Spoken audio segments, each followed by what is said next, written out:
आज के हमारे इस वीडियो का topic what do you need to get an electrician job. मतलब कि अगर आप कहीं पर इलेक्ट्रिशियन की जॉब पाना चाहते हैं, जॉब करना चाहते हैं, तो उस समय आपको क्या क्या पहले से आना चाहिए। मतलब कि अगर आप कहीं पर इलेक्ट्रिशियन जॉब का इंटरव्यू देने जा रहे हैं तो उस समय भी हमसे पहला क्वेश्चन यही किया जाता है कि आपको क्या क्या काम आता है। तो इस वीडियो के अंदर हम इसी टॉपिक के ऊपर बात करेंगे कि आखिरकार इलेक्ट्रिशियन जॉब पाने के लिए हमें क्या क्या चीजें पहले से आनी चाहिए। दोस्तों, वीडियो को आसान रखने के लिए मैं आपके सामने एक यहाँ पे इमेज लेके आया हूँ। इस इमेज के अंदर हमें यह बताया जाएगा कि आखिरकार इलेक्ट्रिशियन की जब जॉब वह करता है तो उस समय उसकी क्या क्या रिस्पॉन्सिबिलिटी होती है। मतलब कि आप कहीं पे वर्क कर रहे हो, आप किसी कंपनी के अंदर काम कर रहे हो, तो उस समय आपकी क्या क्या रिस्पॉन्सिबिलिटी रहेगी, वहां पर आपको क्या क्या काम कराया जाएगा। वैसे दोस्तों, यह जो रिस्पॉन्सिबिलिटी होती है यह सभी इंडस्ट्री के हिसाब से चेंज हो रही होती है, लेकिन यहाँ पे जो भी रिस्पॉन्सिबिलिटी लिखी हुई है ये कुछ कॉमन रिस्पॉन्सिबिलिटी है। अगर ये किसी इलेक्ट्रिशियन को आती है तो वो किसी भी कंपनी में जाके जॉब ले सकता है।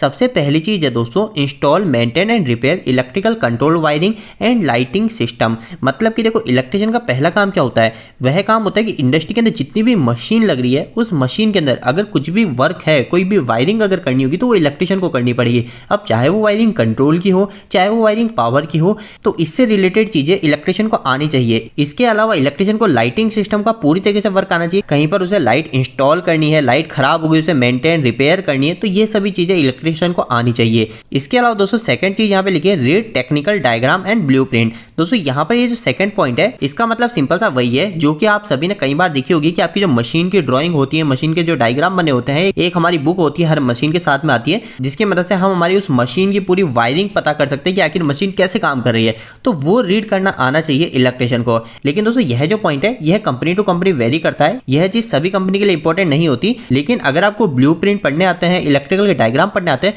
तो वो आपको एडवांटेज देंगे। अगर आप एक इलेक्ट्रिशियन हो तो उस समय आप जल्दी से जूनियर इंजीनियर के पद पे भी जंप कर सकते हो। तो आपको यह टेक्निकल डायग्राम रीड करने का पॉइंट आगे जाके काफी ज्यादा मदद करेगा।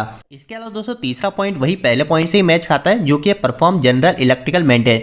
जनरल इलेक्ट्रिकल मेंटेनेंस क्या हो जाता है, जैसे कि कोई मशीन है, हर मशीन की कुछ ना कुछ ऐसे वर्क होते हैं जो कि रेगुलर बेसिस पे होते हैं, हमको वो रेगुलर देखने होते हैं, उसका रेगुलर मेंटेनेंस करना पड़ता है। तो वह जो जनरल मेंटेनेंस है हमारी कंपनी का, वह सभी इलेक्ट्रिशियन को परफॉर्म करना आना चाहिए। इसके अलावा दोस्तों यहाँ पर नेक्स्ट पॉइंट काफी ज्यादा इंपॉर्टेंट है, जो कि आपको ध्यान रखना है, और अगर आपसे इंटरव्यू पूछा जाए तो आप ये बता भी सकते हो। इसमें लिखा हुआ inspect transformer and circuit breaker and other electrical component. देखिए दोस्तों, क्या होता है, हमारे जो इलेक्ट्रिशियन होते हैं, ये इलेक्ट्रिशियन किसी भी कंपनी में काम करते हैं तो सबसे पहले आप देखेंगे, आप भी किसी कंपनी में काम करो, सबसे पहली चीज क्या बोला जाता है, आपको बोला जाता है जाके कंपनी का राउंड लेके आओ। अब ये राउंड लेने का मतलब क्या होता है, राउंड लेने का मतलब ये होता है हमारे इलेक्ट्रिकल की जितनी भी चीजें लग रही है ना हमारी कंपनी के अंदर, जो भी बड़ी बड़ी चीजें हैं, जो भी छोटी मोटी चीजें हैं, उन सभी चीजों को हमको इंस्पेक्ट करना है। मतलब कि उसको देखना है, दूर से देख के उसको पता करना है। जैसे कि हमारा जो ट्रांसफार्मर है, इस ट्रांसफार्मर को हम इंस्पेक्ट कर सकते हैं। क्या क्या इंस्पेक्ट कर सकते हैं, देख सकते हैं कि इसके जो हमारा ऑयल ज्यादा गर्म तो नहीं हो रहा, क्योंकि इंडिकेटर लगे रहते हैं, वहां से हम पता कर सकते हैं। हमारी जो मोटर है, मोटर कहीं कोई ज्यादा वाइब्रेट तो नहीं हो रही।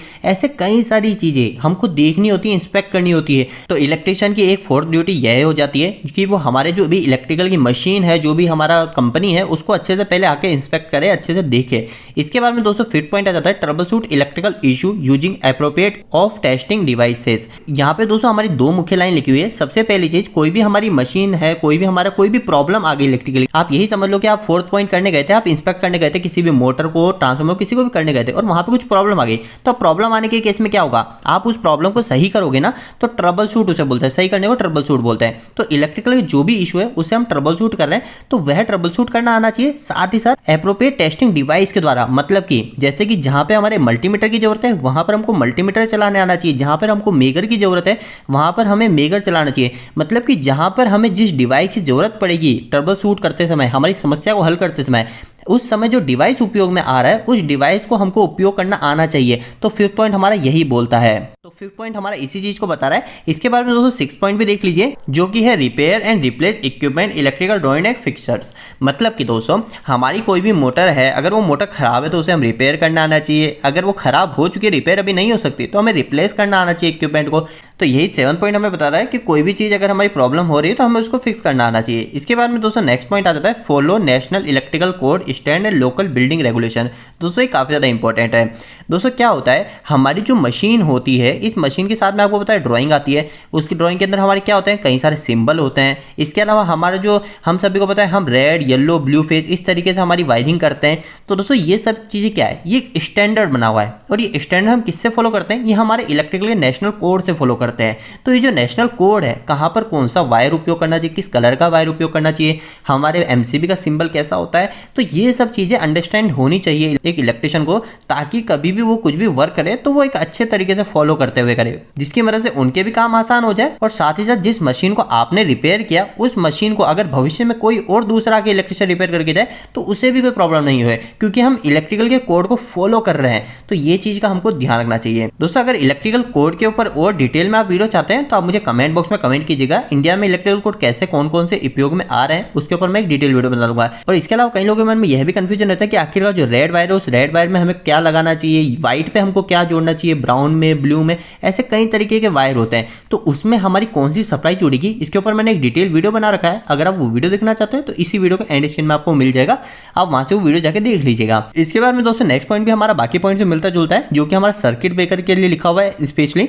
मतलब कि ऊपर जो लिखा हुआ था वो हमारे मशीन में कोई भी प्रॉब्लम आएगी उसको हमको मेंटेनेंस करना चाहिए। इसके साथ साथ हमारे जो सर्किट ब्रेकर होते हैं, इस सर्किट ब्रेकर का भी हमको करेक्ट मेंटेनेंस करना आना चाहिए। तो ये चीज भी आपको ध्यान में, सर्किट ब्रेकर क्या क्या होता है, हमारे एमसीबी होती है, एमसीसी भी होती है, इसके अलावा हमारी एसीबी, वीसीबी। तो जितना हमारी कंपनी के अंदर आ रहे हैं उसका आपको मैक्सिमम से मैक्सिमम उपयोग करना आना चाहिए और साथ ही साथ उसका मेंटेनेंस करना चाहिए। तो ये बात हमारे यहाँ पे लिखी हुई है। इसके बाद में दोस्तों नेक्स्ट पॉइंट है good knowledge of heating and air conditioner system. दोस्तों यह जो नेक्स्ट पॉइंट है यह कंपनी टू कंपनी वेरी करता है। किसी कंपनी के अंदर अगर वहाँ पे ह्यूमिडिटी प्लांट लग रहा है तो वहाँ पर उनको एयर कंडीशनर सिस्टम के बारे में भी नॉलेज होना चाहिए। तो ये चीज़ भी आपको ध्यान रखनी है। और लास्ट में जो पॉइंट है वो है good knowledge of various testing equipment, जो कि मैंने आपको स्टार्टिंग में ही बताया था कि अगर कोई भी आपकी मशीन खराब हो रही है, जो भी उस समय जो भी हमारे टेस्टिंग डिवाइस उपयोग में आ रहे हैं उसका हमको उपयोग करना है। तो इन सभी रिस्पॉन्सिबिलिटी को देखकर आपको अपने नॉलेज को अच्छे से इंप्रूव करना है, ताकि अगर आप कहीं पर इलेक्ट्रिशियन की जॉब ढूंढ रहे हैं तो वो आपको आसानी से मिल जाए। और अगर आप इस इमेज को डाउनलोड करना चाहते हैं तो इसका लिंक मैं कोशिश करूंगा वीडियो के डिस्क्रिप्शन बॉक्स में डालने की। आप वहां से हमारी वेबसाइट engineeringdost.com पर जाकर इस इमेज को डाउनलोड कर सकते हैं। तो दोस्तों उम्मीद करता हूं कि आज के इस वीडियो के माध्यम से आपको कहीं ना कहीं कुछ बेहतर जानकारी मिली होगी। आपको ये वीडियो कैसा लगा प्लीज वीडियो को लाइक करके जरूर बताएं। अगर आपको कोई भी सवाल इस वीडियो के प्रति आप मुझे नीचे कमेंट बॉक्स में कमेंट करके पूछ सकते हैं। इलेक्ट्रिकल पसंद करते हैं आज ही हमारे चैनल को सब्सक्राइब कर लीजिए। आज के लिए इतना ही, धन्यवाद।